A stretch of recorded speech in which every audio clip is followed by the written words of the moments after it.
Victoria 3, the grand strategy game with a grand audience of people excited and looking forward to it, has also attracted, it would be fair to say, some fears around it being the worst of times. Things from gameplay to its looks, features, pricing, and updates. And in this video, following on from a reception that I found slightly unexpected on my last Victoria 3 gameplay video, we're going to discuss this. This game that 85% of you apparently like in a poll that is not at all scientific, but is maybe indicative of the overall attitude towards Vicky 3. So first up, we'll explore Victoria 3 and how it has potentially been oversimplified. Secondly, we'll take a deep dive into why the game some fear looks like a mobile game. And lastly, we'll look at pricing, updates, and DLC, and the fears and concerns around those. Without any further ado, I would encourage you to subscribe and also to share your feedback, your thoughts below. This is, of course, a discussion piece on Victoria 3, releasing on the 25th of October 2022. But please do keep it kind. We are allowed to disagree without degrading one another, and maybe have a cheeky laugh along the way. First up, the argument is that Victoria 3 has been oversimplified. Here there are concerns ranging from across gameplay features. Warfare labelled as potentially a bit lacking, a joke, a bit too basic, a numbers game at best. Others argue that the game has just simply been made too simple, that trade is an aside, where goods aren't really limited, and so that scarcity is missing that's required. Of course, people are pulling these opinions together, not just from this gameplay footage that is work in progress footage linked below, but also from an unfortunate version of the game that I think may have been leaked earlier, a couple of months ago now, I think.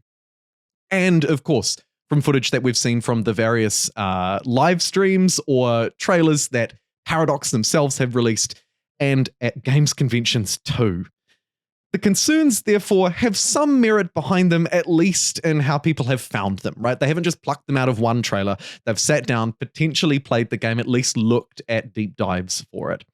I would argue that here we're comparing two relative things, and we have to be really careful. Most of these concerns, potentially, are coming from comparing Victoria 2 to Victoria 3, a game which has had 12 years between its siblings. Can you believe that? My goodness. It actually raises a question on whether the players who are going to be playing Victoria 3 really resemble those who were playing Victoria 2 when it first came out. Because of course, all of these games, grand strategy games in particular, are prone to many updates and iterations to really perfect them as they go through. None, I would argue, have really been a solid and perfected experience on day one, rightly or wrongfully.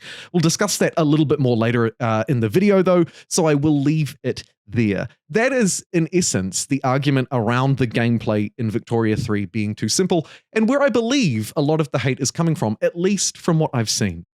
Secondly, the concern I heard most significantly, the Victoria 3 looks like a mobile game. Here there are a few different criticisms, broadly leveled at the way it looks, right? Basically, I could have just put the way it looks, because that is in essence where they came from. These were, in my experience, the ones that I heard the loudest as well. So it's important to note that I'll be spending a little bit longer on this point, as it's a little bit meatier. I think that there are a few key arguments that emerge. Firstly, that the models that you'll see me zoom in on in a little bit throughout the video are cartoony, often labeled as goofy. They're 3D modeled instead of like the ones of old, if you're unfamiliar. Maybe a little bit more Crusader Kings 3-esque, if you're familiar with that franchise. Secondly, there's a sort of a criticism around the UI, that it's hiding too much information, perhaps that it's oversimplified. That's the user controls on screen, of course, I'm referring to, rather than necessarily the gameplay controls themselves. And lastly, that the theme or look, these overall aesthetics, whether it's on the world map or the characters themselves, don't necessarily align with how we might perceive the era, the Victorian era, that is, that it's proper, that it's civilized, and probably, I would argue, with a little bit of a sort of a revolutionary coalface flair behind it as well. But either way, the argument here is that the game looks like a mobile game, or that it simply looks a bit cartoony, a bit simple, and not really representative of the era itself. I think the counter arguments here are particularly significant. First and foremost, a mobile game, this is not.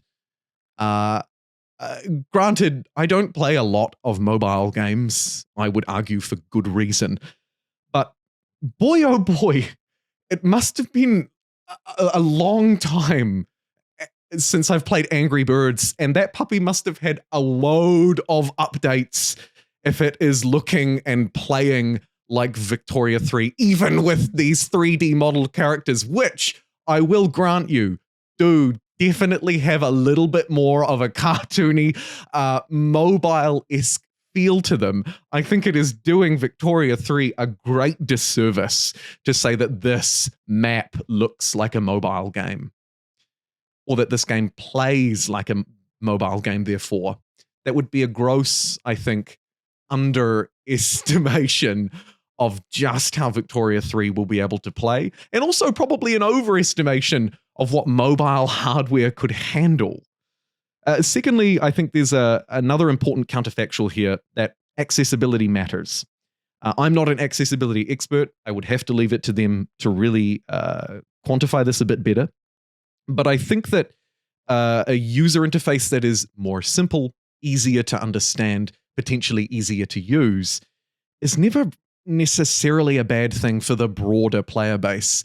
Hardcore fans may be left feeling a bit disappointed by a lack of options that they've come to know and understand over years, if not decades, of playing games like this, or games within the genre.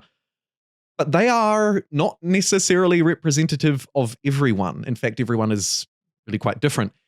And I feel that a user interface that is easier to access is not only good for those who may have specific accessibility needs around colors or UI scalings or layouts, but also just for the general public who want to play this game. Anybody who wants to have a slightly easier experience in what is a complicated beast. Speaking of complicated beasts, ties me nicely into my last point, pricing updates in DLC. This one, you could argue, is the Victorian elephant in the room that is being pushed out of its job and replaced by a machine. Paradox, how they handle DLC, updates, etc. On the one hand, they're really transparent. They provide loads of developer updates and plenty of content to keep their games alive for years and years and years. On the other hand, they are frequently criticized for not being transparent enough with their DLC, for it being overpriced or having its price changed. A recent example, the Crusader Kings 3 DLC, the most recent one, was announced 7 days before its release, or 9 days perhaps, and it wasn't announced with a price point. It leaves people at least feeling a little fearful around it, around how it will be priced, and around actually more broadly whether there'll be a need for updates to make the experience whole. I would argue this is almost certainly a given. Welcome to strategy gaming, perhaps.